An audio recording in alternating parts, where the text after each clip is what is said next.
ఇక నాకు చాలా చాలా సంతోషం అనిపించిన పుస్తకం మల్లీపురం జగదీష్ రాసిన అడవి పూల దారిలో అనే పుస్తకం. ఈయన నేను ఖచ్చితంగా ఉత్తరాంధ్రలో రావిశాస్త్రి వారసుడని చెప్పగలను. నేను ఏ విధమైన సంకోచం అక్కడ చెప్పగలను.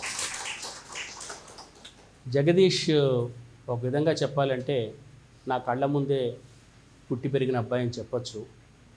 ఆయన ఆ మధ్య 2015లో ఒక ఫ్రెండ్ ఒక ఆమె నాకు ఒక పుస్తకం పంపించింది, ఇంగ్లీష్ ట్రాన్స్లేషన్. అది జార్ఖండ్కి చెందిన ట్రైబల్ రచయిత ది ఆదివాసి డజంట్ డ్యాన్స్ అని ఒక పుస్తకం. చాలా ప్రఖ్యాతి, ఈ మధ్య ప్రసిద్ధి చెందింది ఆ పుస్తకం. కథల పుస్తకం 2015లో వచ్చింది. ఆ కథలు చదివితే అరే ఇలాంటి రచయిత మనకు ఉన్నాడు కదా, ఇలాంటి కథలే కదా రాశాడు.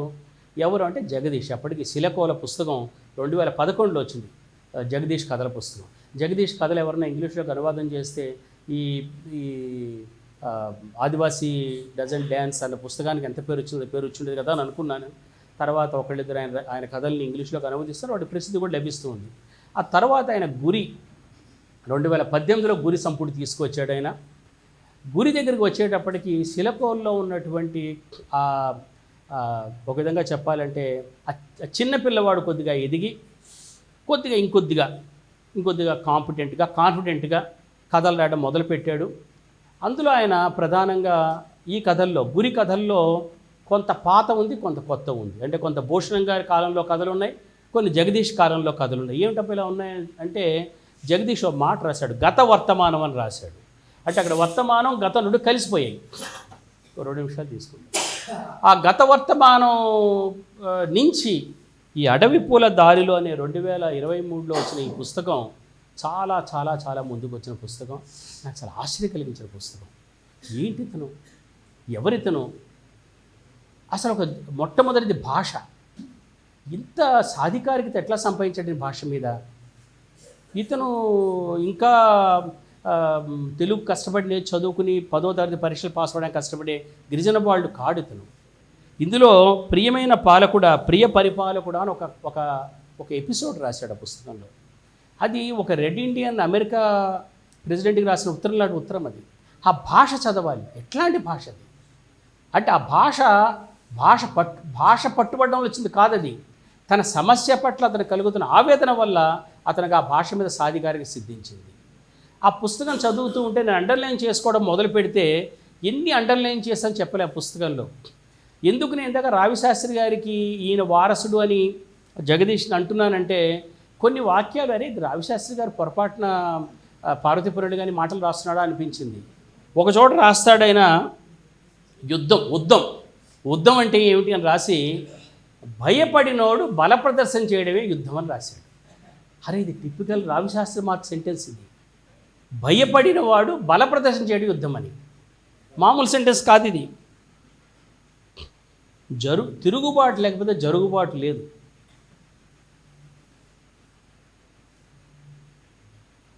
విమానాల్లో సులువుగా ఎగురుతున్న కాలంలో మనకి ఇంకా మాత్ర అందకపోవడం విషాదం అని రాయొచ్చు, కష్టం అని రాయొచ్చు, దుఃఖం అని రాయొచ్చు, ఏమైనా రాయొచ్చు. అది మామూలు రచయితలు రాస్తారు. రావిశాస్త్రి అయితే ఏం రాస్తాడంటే విమానాలు ఎగురుతున్న కాలంలో గిరిజన ప్రాంతంలో గిరిజన కుటుంబానికి ఒక సిక్ పర్సన్కి ఒక మాత్ర అందకపోవడం, రావిశాస్త్రి ఏం రాస్తాడు, ఒక మాత్ర అందకపోవడం కుట్ర అని రాస్తాడు. జగదీష్ రావిశాస్త్రి గారు ఒక అడుగు ముందుకు వెళ్ళాడు. అంటే కాలం ముందుకు నడిచింది కాబట్టి జగదీష్ రచయిత. ఇప్పుడు జగదీష రావిశాస్త్రి పేరు తీసేయండి. 50 ఏళ్ల కింద కళింగాంధ్ర రచయిత కుట్ర అని ఉండేవాడు. 50 ఏళ్ల తర్వాత సమకాలీన కళింగాంధ్ర రచయిత ఏమంటున్నాడు తెలిసిన అద్భుతమైన వాక్యం ఇది, మామూలు వాక్యం కాదు. విమానాల్లో సులువుగా ఎగురుతున్న కాలంలో మనకి ఇంకా మాత్ర అందకపోవడం దండయాత్ర అని రాశాడు. ఒకడి అభివృద్ధిని పొగబెట్టడం అంటే ఏమిటి, ఒకడి అభివృద్ధిని మరొకటి నిర్వచించడమే పొగబెట్టడం అని రాశాడు. ఒకడి అభివృద్ధి ఎలా ఉండాలో మరొకటి నిర్వచించడమే పొగబెట్టడం అని రాశాడు. ఇవి మామూలు కథలు కాదు, 34 కథలు ఇవి. ఒక చోట రాస్తాడు, దండయాత్ర కన్నా సులభమైంది ప్రేమించడం, సులభమైన దాన్ని వదిలి కష్టమైన దాన్ని ప్రయోగిస్తున్నావు. పాలకుడు చెప్తున్నాడు అతను, దండయాత్ర కన్నా సులభమైంది ప్రేమించడం. అడవి ఎక్కడో చోట మాట్లాడుతూనే ఉంటుందిట, ఎక్కడో చోట మాట్లాడుతుంది. నేను కూడా అడవి బిడ్డనే, నేనేం రాస్తాను, అడవి ఏదో పువ్వులో మాట్లాడుతుంది, పెట్టెలో మాట్లాడుతూ, కోకిల్లో మాట్లాడుతుందని రాస్తాను నేను. జగదీష్ యథార్థమైన అడవి బిడ్డ తాలూకు బిడ్డ. నేను అడవి బిడ్డ తాలూకు బిడ్డ.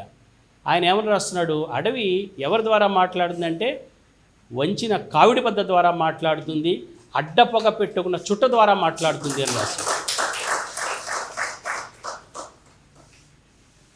అలాగని అతను ఎక్కడైనా మార్గదేశీ సమన్వయం జరగాలి. గొప్ప రైటర్ అంటే మీ లోకల్ ట్రెడిషను గ్రేట్ ట్రెడిషన్ కలవాలి, కలిసినే మహారచయితలు అవుతారు, లేకపోతే స్థానిక రచయితలుగా మిగిలిపోతారు. ఆయన ఉపమానాలు, పోలికలు, గుమ్మాన ఊరుంది గుమ్మలక్ష్మీపురం దగ్గర, హిస్టారికల్ ప్లేస్ అది. కళింగ శ్రీకాకుళం తిరుగుబాటుకు తెలిసిన వాళ్ళకి ఆ ప్లేస్ తెలుసు. ఆ గుమ్మలో ఒక శివాలయం ఉంటుంది. ఆయన రాసిన గుమ్మ ఎలా ఉందిట, కార్తీక సోమవారం నాడు స్నానం చేసి శివదర్శనం కోసం ఎదురు చూస్తున్న నడివయసు స్త్రీలాగా ఉంది అని రాసింది. మై గాడ్, ఇది ఒక మార్గ సంప్రదాయంలో పుట్టి పెరిగిన వాడు మాత్రమే ఇట్లాంటి పోలిక చూడగలుగుతాడు. ఎట్లా జగదీష్ పోలిక ఎట్లా తట్టింది, నాకు చాలా ఆశ్చర్యం వేసింది. ఆయన ఒక మాట రాసుకున్నాడు, కథ చెప్పాలి, ఆ కథ వాస్తవమై ఉండాలి, అది మనదై ఉండాలి, మననం చేయక తప్పందై ఉండాలి, రేపటికి దారి చూపేదై ఉండాలి. ఇది ఆయన తాలూకు మోటో, ఆయన బైబిల్, ఆయన తాలూకు మేనిఫెస్టో.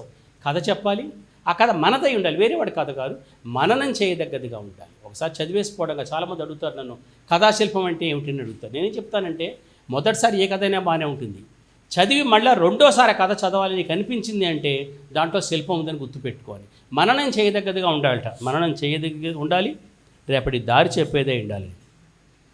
మీలో చాలామంది తెలిసి ఉంటుంది, చినువా అచెబే అని ఒక రచయిత, నైజీరియా రచయిత. 3 నవలలు రాశాడు ఆయన. థింగ్స్ ఫాల్ అపార్ట్ అని, యారో ఆఫ్ గాడ్ అని, ఏదో ఎనిమీ ఆఫ్ ద పీపుల్ అని 3 నవలలు రాశాడు. ఆ 3 నవలు ప్రపంచ ప్రసిద్ధ నవళ్ళు అవి. అసలు ఆఫ్రికా గురించి ప్రపంచానికి తెలియజేసిన నవళ్ళు. అందులో థింగ్స్ ఫాల్ అపార్ట్ అని చాలా గొప్ప నవల. ఆ నవల థింగ్స్ ఫాల్ అపార్ట్ చదవగానే నవలు చదువుతున్నసేపు నాకు నేను నైజీరియాలో ఇగ్బో తెగల మధ్య ఉన్నట్టు నాకు అనిపించలేదు. మా శరబోరంలో, మా శరబోరం అంటే మాది ఇక్కడ కృష్ణదేవిపేట పక్కన మన్యంలో మా ఊరు, గిరిజన గ్రామం.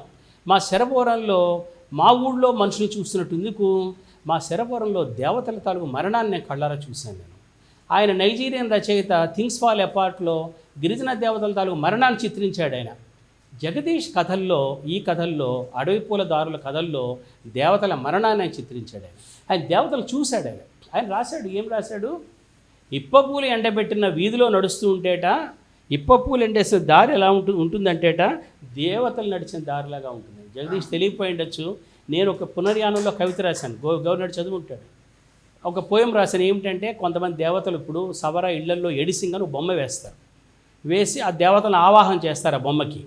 నేనేం రాశానంటే, ఎవరో ఒక ఆయన ఎడిసింగ్ వేస్తున్నాడు, ఆ పూర్వ సవర దేవతలు పితృదేవతలంతా బయలుదేరారు ఆ ఎడిసింగ్లోకి వెళ్ళడానికి ఆవాహన చేస్తున్నాడు అన్నమాట. బొమ్మ వేసి బయలుదేరారు. ఈలోగా ఒక ఇప్ప చెట్టు బాగా పూసి కనబడింది, ఇంక ఇంతకంటే ప్రార్థన ఏముంటుందో ఆ చెట్టు దగ్గర ఆగిపోయారని ఒక పోయం రాశాను నేను. ఆయన రాశాడు, ఇప్ప పూలు ఎండేసిన వీధి దేవతలు నడిచి వచ్చిన దారిలాగా ఉందని రాశాడు ఆయన. నొద్దలు అని ఒక కథ రాశాడు. అదే జగదీష్ నా సలహా ఏంటంటే దాన్ని ఒక ఇండిపెండెంట్ స్టోరీగాను, చిన్న నవలిగానో మార్చొచ్చు. అదొక చక్కటి మ్యాజికల్ స్టోరీ అవుతుంది అది. నొద్దలు అంటే శక్తులు, దెయ్యాలు, భూతాలు, అవి మనిషి వీటి మీద వాలిన తర్వాత మనిషి ఇంకేం చేయలేట, వాలిపోతాడంట, ఏ పని చేయలేట. అవి సాయంకాలం పూట సంజయ్ వేళ బయటికి వెళితే నొద్దలు వాళ్తాయిరా, వాళ్ళొకరా అని పెద్దవాళ్ళు చెప్తారట. అట్లా నొద్దలు వాళ్ళని గిరిజనుడు ఎలా ఉంటాడో ఆయన రాశాడు ఆయన. అదొక బ్యూటిఫుల్ మ్యాజికల్ స్టోరీ అవుతుంది అది. అమరావతి కథల గురించి మనం చెప్పుకున్నాం. ఒక అమరావతి గతం ఎట్లా అక్కడ కరిగిపోయి ఆ అమరావతి కొత్త అమరావతిగా ఎలా మారిందో శంకరమ్మ సత్యం గారి కథలు మనం చదువుకున్నాం.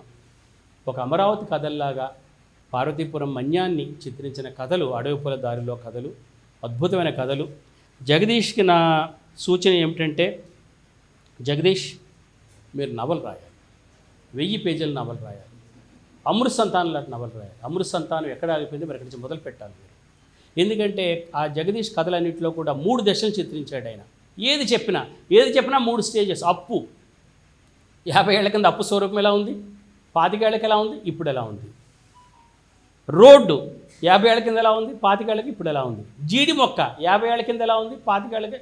ఏది తీసుకున్న ట్రైబల్ ఏరియాలో అసలు అంత పరిణామక్రమంలో 4-5 పేజీల్లో చెప్పడం మామూలు ఇది కాదు.